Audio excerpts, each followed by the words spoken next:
It was more investors coming in. They wanted to buy things up. And so the one thing you didn't do is put on a very pretty dress. You're in Lace jeans up the and boots. boots.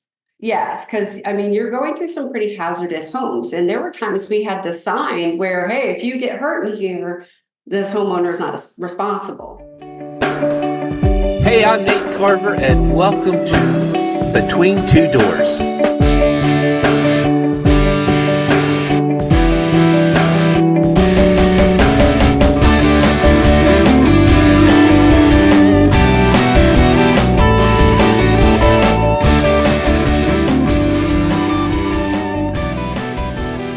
Nate Carver, your favorite mortgage guy, and today we're going to be talking to Jean McDougall. If you are looking to buy or sell a home in the Bay County area of Northwest Florida, Jean's a fantastic real estate agent that I wish you would get to know personally and professionally.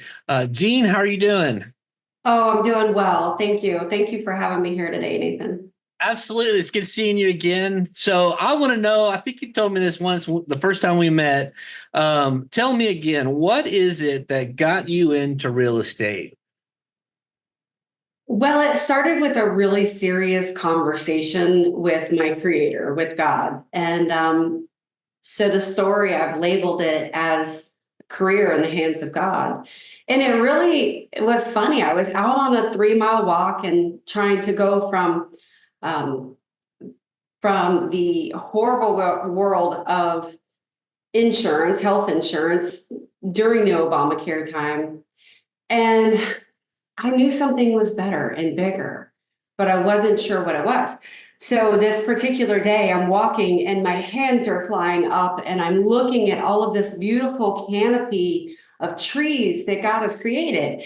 And I'm like, look at all this beautifulness. How in the world, why would you want me in a cubicle? And right after I said that, I heard real estate. And I said, okay. So a month later, I was licensed. And then 2 years later, I had my brokers. It's been a whirlwind. I got my license in May, and then by October, I was literally coming out of the ground to a town that was destroyed. Mm-hmm. And I had no idea. I said, what did I do? What decision did I make? Oh my gosh. And now fast forward 6 years, it's been a whirlwind, just a pure whirlwind, ups and downs, ebbs and flows, and bobbing and weaving. And, I love helping people. I love the industry, and it is definitely challenging. It's not for the faint of heart, but it's definitely rewarding when you help people, whatever it is they're trying to do in their life and their move, and you help them. It's quite satisfying. Right. And that was during Hurricane Michael. Correct. So Yeah. I was licensed in May and Hurricane Michael happened in October. Wow. Yeah. That hurricane cut Panama City in half. And Yeah, it once, took out the whole north end of my house. So to try to sell real estate and not have a home to go to come oh my, back to. wow. What was that like selling homes during or after a major catastrophe? What did you do to help, I guess, homeowners? I don't know if people were still looking to move into town at that time, but people that were listing homes with you. It was more investors coming in. They wanted to buy things up. And so the one thing you didn't do is put on a very pretty dress. You're in Lace jeans up the and boots. boots.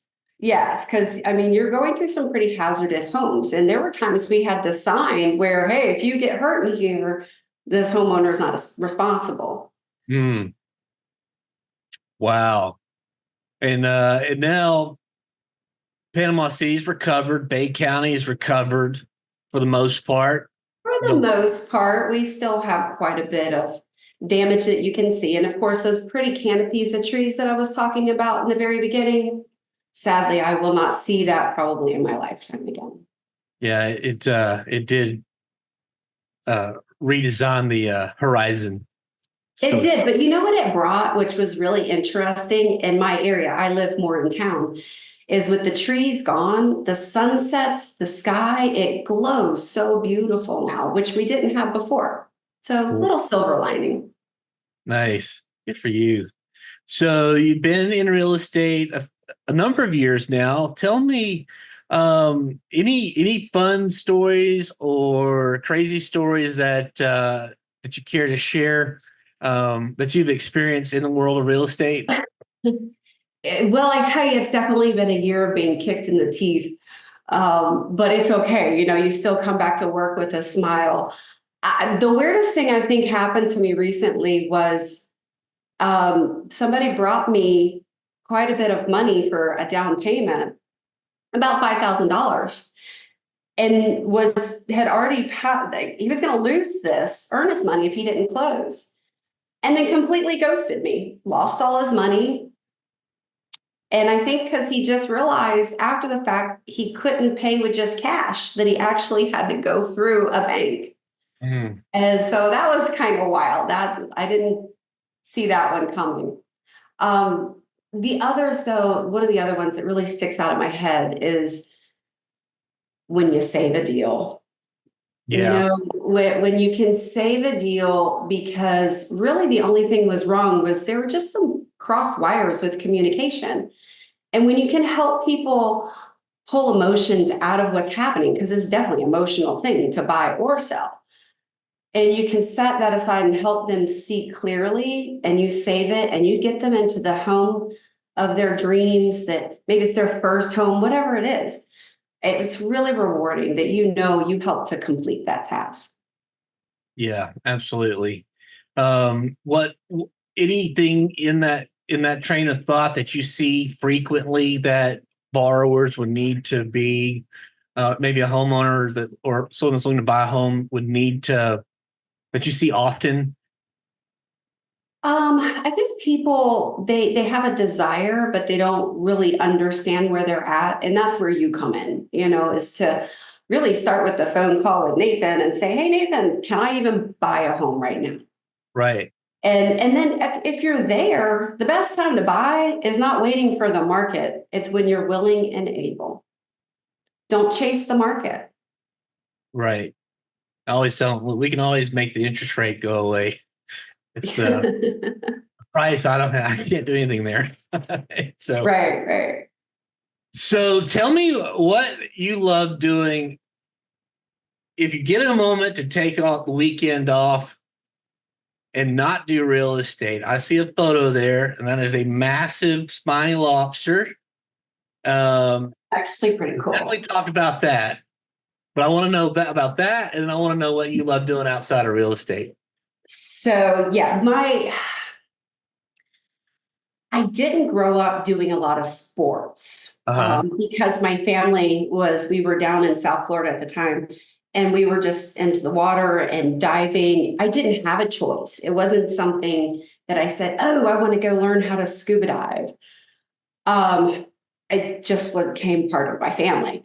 And fast forward so many years later, that's my sport. It's my love. My oasis is 125 feet down. My lobster, we called it Lobzilla. Or my dad wrote a whole story on that one. It literally took 3 of us to get this guy into a bag. And oh, he was good eating for sure. And I just love the moments being on the water. My other moments are anything I can do with family and friends. Never work too much where you don't have time for those people, Mm-hmm. because that's what means the most in the world. And, you know, on a side note, what I'd like to do in the future would be growing medicines and making medicines and healing people. Wow. Well, you definitely care about people. No doubt. So on the diving, 125 feet, that's your favorite depth? Did I understand Yeah, that? it sure is. I'm super comfortable there. That's where the reefs are. That's where the lionfish are, which I personally like. Oh, yeah. And then the shells, there's specimen shells. They're called lion's paws. Those are my favorite to get. But there's also thorny oysters that are quite beautiful. There's, there's a lot of stuff. And they can go in a collector's box or you can sell them. I mean, these things go from anywhere from $5 to $500 or more. Oh, And goodness. so it's a fun little hobby that I have. That's awesome. My personal has been 60 feet. Like I just love hanging out at 60 feet, but I guess it Mhm. depends on where you're diving because there might be nothing. Well, I kind of, if there were a lot of reefs around here at 60 feet, I'd love it more because you get more Sure. bottom time. But out here, it's definitely a lot more deep water diving. Yeah, that's true. Do you ever get to dive the Euriscany, or have you ever dove that? That's the US. No, I haven't. It's definitely on a bucket list. Yeah. I've heard that it's sunk quite a bit, so it's not like you could really hit the whole wreck. You can pretty much just make it to the top of the wreck.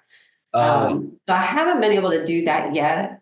Um, yeah, that's on my bucket list too. So, yeah, I would like to do that, but I've done the Spiegel Grove down in the Keys, and that was pretty cool. yeah, yeah, I did a lot of diving down the Keys. Of course, it's pretty shallow. Mhm. It's a lot down there compared to up here in the Panhandle. It's a lot of sand, unless it's a Mhm. man-made deal. But that's awesome. I actually I didn't know that about you in the scuba diving world. So that's very cool. Tell Well, me, here's another cool little thought. My grandfather was the first to bring a scuba tank in the United States for retail sales. whoa, And he was friends with Jacques Cousteau. And this year, so here's another thing that I do. My pro bono work is with the Man in the Sea Museum, and okay, it's the Navy Dive Museum. It's history of diving, and they just had their 60th anniversary. Well, one of the speakers was Jacques Cousteau's grandson. oh, cool, And so I got to meet him and I said, "Hey, did you know that our grandparents ran together?" He says, "Well, what was his name?" I said, "William McDougall." He goes, "Oh, yeah, for sure." So we exchanged numbers, and now I get to go reminisce with him of our grandparents and how awesome they were in the world. yeah. Oh, that wow. So I'm 3 degrees from Jacques Cousteau. I'm just saying, you never know. That's what I love real estate. You never know who you're going to meet, Oh, and yeah. connect in life, and then how those connections branch out. Anyway, I love it. Absolutely love it. It was totally a full circle for me because when I got into the Man in the Sea Museum, which is actually before I got into the real estate, just pro bono, somebody said, "Hey, Jean, you need to do this. You need to help them raise some money." And I said, "No, I don't." Not like I do a hole in my head. Well, I went and I saw it and he said, "Wow, okay, God, what do you want me to do with this? I don't really know, but okay, let's do this." Well, we raised probably like 3 times the amount of money that we have ever raised before on the first go round. And, we knocked it out of the park later on. And so I've been able to meet some really, really interesting people through this, but never would I thought I'd come full circle back to where my grandfather was. Wow, that's pretty neat. Yeah. So where's the museum located?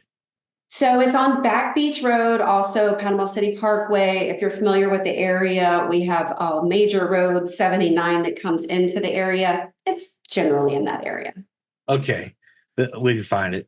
Well, Yeah, easy to find, right there by 79. oh yeah, piece of cake. Yeah. So okay, so that's just too cool. So all right, from scuba diving to lobsters, real estate, what kind of advice would you give to a first-time home buyer looking at Panama City, the Bay Area? What are some key things, maybe one key item, piece of information that you would tell them? It can be a little bit of a bumpy ride, and that's okay. There's a lot of moving parts that go with this. Mhm. And if you're a first-time home buyer, you may feel like people are asking you for things that who in their mind would want. just to get a loan or whatever the case may be. And I know people get a little frustrated and feel like, they're going to a doctor they don't want to go to.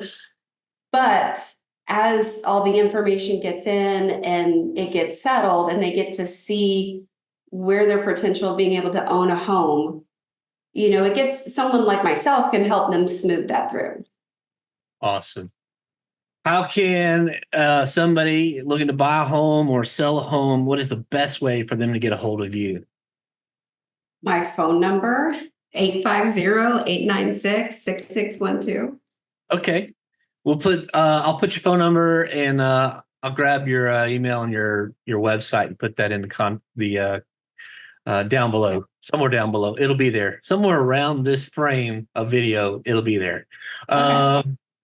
Perfect. Well, folks, there you have it. Jean, cool learning something new about you on the diving front. I did not know that for the whole, I think, 2 years now that I've known you. So I didn't know. That's fantastic. If you're looking to buy or sell a home in the Bay County area of Northwest Florida, reach out to Jean. She would love to help you. Highly recommend her. And if you need tips on scuba diving, definitely reach out to Jean also. Wonderful person. You're going to absolutely love knowing her. And that's it for this episode of Between Two Doors. Jean, thank you very, very much for being my guest. Oh, you're very welcome. Thank you, Nathan. And I look forward to the next one. I'm sure there's always fun stories out there we could talk about. Oh, yeah. We'll do this again. Thank you. Sounds good. All right. Bye.